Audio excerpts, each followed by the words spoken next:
تیسرے پارے کا چوتھا رکوع شروع ہو رہا ہے۔ اس میں انفاق، اللہ تبارک و تعالیٰ کے راستے میں اللہ کی رضا کی خاطر مال خرچ کرنے کا ذکر ہے۔ فرمایا مثل الذین ينفقون اموالہم، ان لوگوں کی مثال جو اپنے مال کو خرچ کرتے ہیں فی سبیل اللہ، اللہ کی راہ میں، کمثل حبہ، اس کی مثال کو یوں سمجھ لیجئے، کمثل جیسے مثال ہے حبتن، ایک دانے کی، انبتت جس نے پیدا کیا 7 سنابل، کہ اس دانے سے 7 خوشے 7 بالیاں پیدا ہوئیں، فی کل سنبلتن، ہر خوشے میں 100 حبہ، 100 دانے ہیں، یعنی ایک دانے سے 700 تک دانے پیدا ہوتے ہیں۔ واللہ یضاعف، اور اللہ تعالیٰ تو بڑھاتا رہتا ہے، لمن یشاء، جسے چاہتا ہے، واللہ واسع علیم، اور اللہ تبارک و تعالیٰ وسعت والے ہیں، علیم، علم رکھنے والے ہیں۔ الذین ينفقون اموالہم فی سبیل اللہ، جو لوگ اللہ کی راہ میں خرچ کرتے ہیں، ثم لا یتبعون ما انفقوا منا ولا اذی، پھر جو انہوں نے خرچ کیا ہوتا ہے اس کے پیچھے نہیں لگا دیتے، منن احسان جتانا، ولا اذن اور نہ ہی تکلیف، یعنی اگر اللہ کی راہ میں ان کو خرچ کرنے کا موقع ملتا ہے تو اسے محض اللہ ہی کی خاطر کرتے ہیں، کسی پر احسان بھی نہیں جتاتے اور اس کی وجہ سے کسی کو کوئی تکلیف بھی نہیں دیتے۔ لہم اجرہم عند ربہم، ان لوگوں کا ان کے رب کے ہاں اجر ہے، ان کا اجر ہوگا، ولا خوف علیہم، اور نہ تو ان پر کوئی خوف ہوگا، ولا ہم یحزنون، اور نہ ہی غمگین ہوں گے، وہ اللہ کے خاص بندے ہوں گے، خاص جنت کے مستحق ہوں گے۔ اس کے بعد فرمایا قول معروف، اچھی بات کر دینا، ومغفرۃ، اور بخش دینا، معاف کر دینا، خیر، بہتر ہے، من صدقۃ، ایسے صدقے کی نسبت، یتبعھا اذی، جس کے بعد کسی کو تکلیف دی جائے۔ واللہ غنی حلیم، اور اللہ تبارک و تعالی کی ذات بے نیاز ہے، اسے تو کسی کے صدقے کی ضرورت نہیں ہے، حلیم، بہت بردبار ہے۔ یا ایھا الذین آمنو، اے ایمان والو، لا تبطلوا، باطل نہ کر بیٹھو، خراب نہ کر دیا کرو، صدقاتکم، اپنے صدقوں کو، بالمن والاذی، احسان جتلانے سے اور تکلیف سے، احسان جتلا کر یا کسی کو پھر تکلیف دے کر اپنے صدقوں کو خراب نہ کرو، ان کے اجر کو ضائع نہ کرو۔ کالذی، اس شخص کی طرح، ینفقو، جو خرچ کرتا ہے، مالہ، اپنے مال کو، ریا الناس، لوگوں کو دکھلانے کے لیے،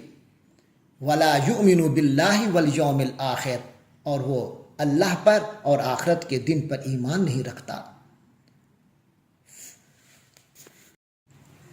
فمثلہ کمثل صفوان، اس کی مثال اس چٹیل پتھر اور چٹان کی سی ہے، علیہ تراب، اس پر کچھ مٹی ہو، فاصابہ وابل، تو اس کو زوردار اس پر بارش برسے، فترکہ صلدا، تو اس کو بالکل چٹیل رکھ کے چھوڑ دے، یعنی پھر کوئی نباتات اور کوئی کاشت کی صورت پیدا نہ ہو۔ لا یقدرون علی شیء، پھر ان کو کوئی قدرت نہیں ہوگی کسی چیز پر، مما کسبوا، اس میں سے جو کچھ انہوں نے کمایا، یعنی اس جو مٹی پیدا تھی اس چٹان پر جو مٹی تھی، اس پر کسی نے کاشت کچھ کیا، لیکن اچانک زوردار بارش ہوئی تو ساری مٹی ہی وہاں سے زائل ہو گئی، اور وہ چٹیل مٹی، جو وہ چکنی چٹان تھی، وہ دوبارہ ویسے چکنی کی چکنی رہ گئی، تو یعنی جو محنت کی گئی تھی کاشتکاری کی اس پر، وہ سب ضائع ہو گئی۔ فرمایا لا یقدرون علی شیء، تو ان کو کوئی قدرت حاصل نہیں رہے گی کسی چیز پر، کوئی چیز ان کے ہاتھ نہیں لگے گی، مما کسبوا، جو انہوں نے محنت کی تھی۔ واللہ لا یہدی القوم الکافرین، اور اللہ تبارک و تعالی تو کافر لوگوں کو ہدایت نہیں دیتا، ان کے نصیب میں ہدایت ہے ہی نہیں۔ فرمایا وَمَثَلُ الَّذِينَ يُنْفِقُونَ أَمْوَالَهُمْ، اور ان لوگوں کی مثال جو اپنے مال و دولت کو خرچ کرتے ہیں ابتغاء مرضات اللہ، اللہ کی رضا کی تلاش میں، اللہ کی مرضی کی خاطر جو اپنے مال و دولت کو خرچ کرتے ہیں، وتثبیتا من انفسہم، اور اپنے آپ کو دین میں راسخ کرنے کے لیے، تثبیتا من انفسہم، اور اپنی ثابت قدمی کے لیے، کمثل جنت، ان کی مثال ایسے ہے جیسے کوئی باغ ہو، بربوتن، اونچی جگہ پر، اصابہا وابل، اسے اگر زوردار می پڑے، فآتت اکلہا ضعفین، تو وہ باغ اپنا پھل 2 گنا دے گا، فإن لم یصبہ وابل، اور اگر اسے زوردار بارش نہ بھی ہو اس پر پڑے، فطل، تو شبنم تو ہوگی، ہلکی سی پھوار تو ہوگی، واللہ بما تعملون بصیر، اور اللہ تبارک و تعالی جو کچھ تم کرتے ہو دیکھ رہا ہے۔ ایود احدکم، کیا تم میں سے کوئی یہ چاہتا ہے، ان تکون لہ جنت من نخیل وعناب، کہ اس کا ایک باغ ہو کھجور کا اور انگوروں کا، تجری من تحتها الانہار، اس کے نیچے سے نہریں بہہ رہی ہوں، لہو فیہا من کل الثمرات، تو اس باغ کے مالک کا اس میں ہر قسم کا پھل اسے ملتا ہو، وَأَصَابَهُ الْكِبَرُ، اور پھر اس کو بڑھاپا آ جائے، وَلَهُ ذُرِّيَّةٌ ضُعَفَاءُ، اور جو اس کی اولاد ہے وہ بھی کمزور ہو، وہ بھی کاشتکاری اور اس کا بازو نہ بن سکتی ہو، کاشتکاری نہ کر سکتی ہو، فَأَصَابَهَا عِصَارٌ، پھر اچانک اس باغ کو عِصَارٌ، کوئی بگولا آئے، کوئی آفت آئے، فیہ نارٌ، جس میں آگ ہو، فاحترقت، اور وہ سب جل جائے۔ یقیناً تم ایسا نہیں چاہتے ہوگے، تو لہٰذا نیک اعمال کر کے، اللہ کی راہ میں صدقہ کر کے، پھر کسی کو تکلیف دینا اور احسان جتلانا، یہ اسی طرح ہے، تو لہٰذا اس سے بچو۔ فرمایا کذالک یبین اللہ لکم الآیات، کذالک یبین اللہ لکم الآیات، اسی طرح اللہ تبارک و تعالی تمہارے لیے نشانیاں واضح فرماتا ہے، لعلکم تتفکرون، تاکہ تم غور و فکر کرو۔ رکوع نمبر 5 میں 7 آیات ہیں۔ فرمایا یا ایھا الذین آمنوا، اے ایمان والو، انفقوا، تم خرچ کیا کرو، من طیبات ما کسبتم، اپنی کمائی میں سے پاکیزہ چیزوں کو، ومما اخرجنا لکم، اور اس میں سے جو ہم نے نکالا تمہارے لیے، من الارض، زمین سے، یعنی جو تم زمین میں کاشت کرتے ہو، جو اس کی پیداوار آتی ہے، اور اس کے علاوہ جو ارننگ کرتے ہو، کماتے ہو، اس میں سے جو پاکیزہ ہے اس کو خرچ کیا کرو، اس میں سے خرچ کیا کرو، ولا تیمموا الخبیث منہ، اس میں سے کسی بری چیز کا ارادہ مت کیا کرو، یعنی یہ ارادہ مت کیا کرو کہ تم تنفقون، تم خرچ کرو گے، الخبیث منہ، اس میں سے کوئی بری چیز،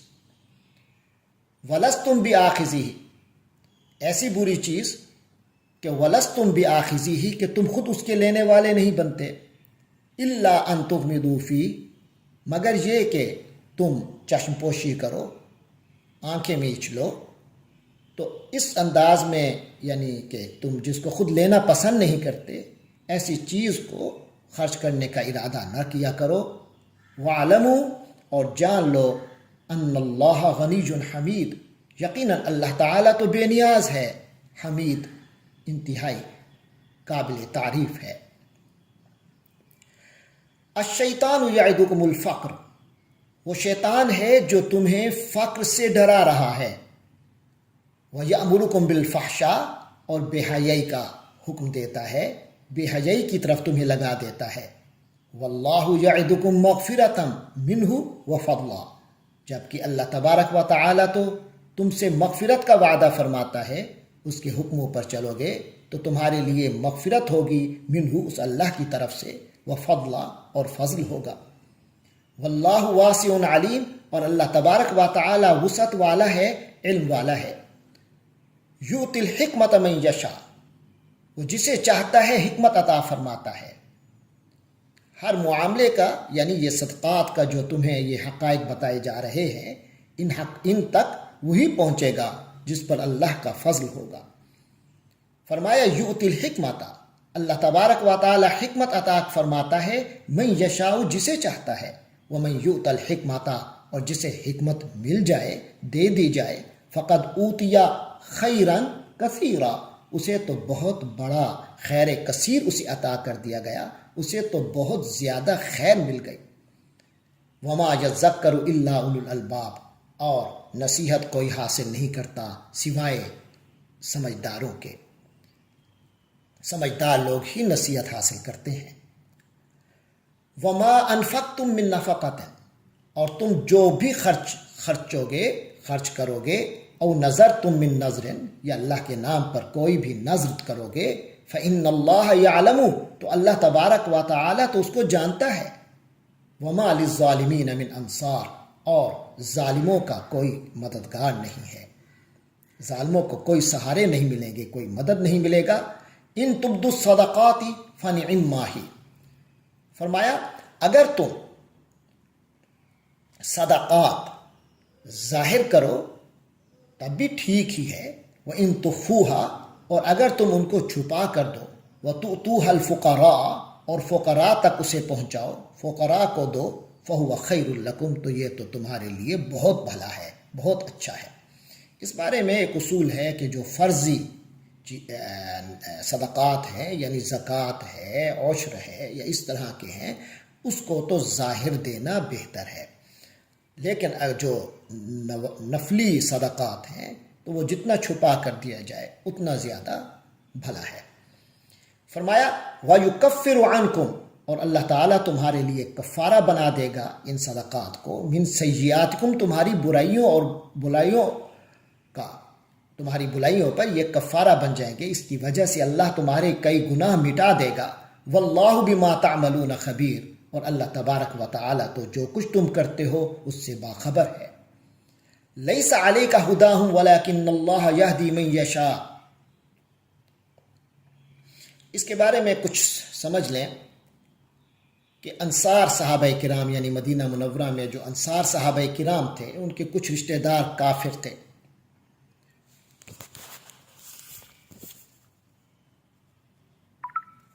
تو ان کے جو رشتہ دار کچھ کافر تھے تو ان کے کچھ برے حالات بھی تھے، ان کافر رشتہ داروں کے مالی مستحق تھے، مال کے خیرات کے، لیکن صحابہ کرام کے ذہن میں یہ بات تھی کہ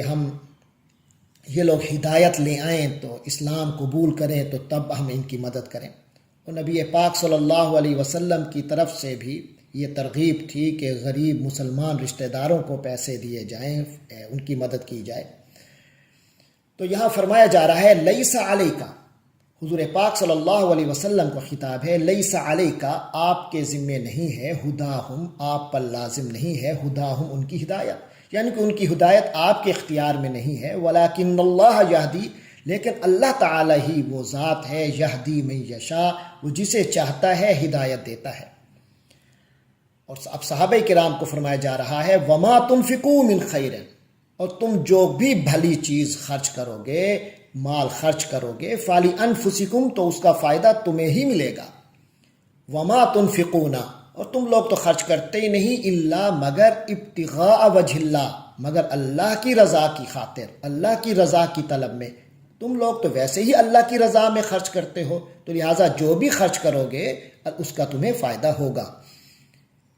فرمایا وما تنفقوا من خیر اور تم جو کچھ بھی بھلا یا مال خرچ کرو گے، یوفى الیکم تمہیں وہ پورا کا پورا اس کا اجر ملے گا،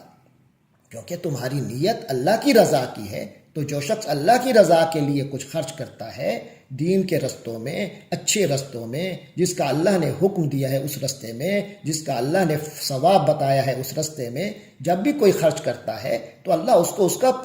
پورا اجر عطا فرماتا ہے۔ وَأَنْتُمْ لَا تُظْلَمُونَ اور تم لوگوں پر ظلم نہیں کیا جائے گا، کوئی زیادتی نہیں ہوگی، تمہارا ایک ایک پیسہ، ایک ایک ٹکا تمہیں واپس ملے گا، بلکہ اس سے کئی گنا زیادہ ملے گا، 700 گنا، 1400 گنا۔ اللہ تبارک و تعالی بہت واسع ہے، علیم ہے، تو وہ اپنی وسعت و علم کے مطابق جتنا ہوگا عطا فرمائے گا۔ لیکن آگے فرمایا جا رہا ہے جو صدقے کے صحیح معنی میں اصل مستحق ہیں وہ یہ لوگ ہیں، وہ کیا ہیں؟ فرمایا للفقراء، ان فقراء کے لیے ہے یہ صدقہ، الذین احصروا، جو گر گئے ہیں فی سبیل اللہ، اللہ کے راستے میں، یعنی جو اللہ کے راستے میں گر گئے، یعنی جنہوں نے اپنے آپ کو اللہ کے راستے میں وقف کر لیا ہے، لا یستطیعون، اس طریقے سے اللہ کے راستے میں وہ لوگ وقف ہو گئے، لا یستطیعون ضربا فی الارض، کہ اب وہ زمین میں چل پھر نہیں سکتے اس انداز میں کہ معاشی دوڑ میں حصہ لیں، لا یستطیعون ضربا فی الارض، وہ زمین میں وہ اس طرح کا چلت اپنا نہیں رکھ سکتے، یحسبهم الجاہل اغنیاء، جبکہ ایک انجان بندہ ان کو امیر سمجھ بیٹھتا ہے کہ بے نیاز سمجھ بیٹھتا ہے، کہ یعنی ان کو مال کی ضرورت نہیں ہے، یہ سمجھ بیٹھتا ہے، من التعفف، اس وجہ سے، ان کے تعفف کی وجہ سے، ان کی پاک دامنی کی وجہ سے، کہ وہ کسی سے مانگتے نہیں ہیں، تو اس لیے عام آدمی یہ سمجھتا ہے شاید ان کو پیسوں کی ضرورت ہی نہیں ہے، حالانکہ وہ تجارت بھی نہیں کر رہے، کوئی مال کی تجارت وغیرہ کے سلسلے میں ان کا آنا جانا ہی نہیں ہے، کوئی چلت پھرت نہیں ہے ان کی، صرف اپنے آپ کو اللہ کے راستے میں انہوں نے لگایا ہوا ہے، اور پھر کسی سے مانگتے نہیں ہیں، تو ایک انجان بندہ یہ سمجھتا ہے کہ شاید ان کو پیسوں کی ضرورت ہی نہیں ہے۔ فرمائے یہ فقراء جو ہیں یہ مال کے زیادہ مستحق ہیں۔ تعریفہم بسیماہم، تم ان کو پہچان لوگے ان کی علامت سے، لا یسألون الناس الحافا، وہ لوگوں کے پیچھے پڑ کر مانگتے نہیں ہیں، لپٹ کر مانگتے نہیں ہیں، وما تنفقوا من خیر، بہرحال تم لوگ جو بھی خرچ کرو گے مال میں سے، فإن اللہ بہ علیم، بے شک اللہ تبارک و تعالی سب جانتا ہے، اللہ یہ سب جاننے والا ہے۔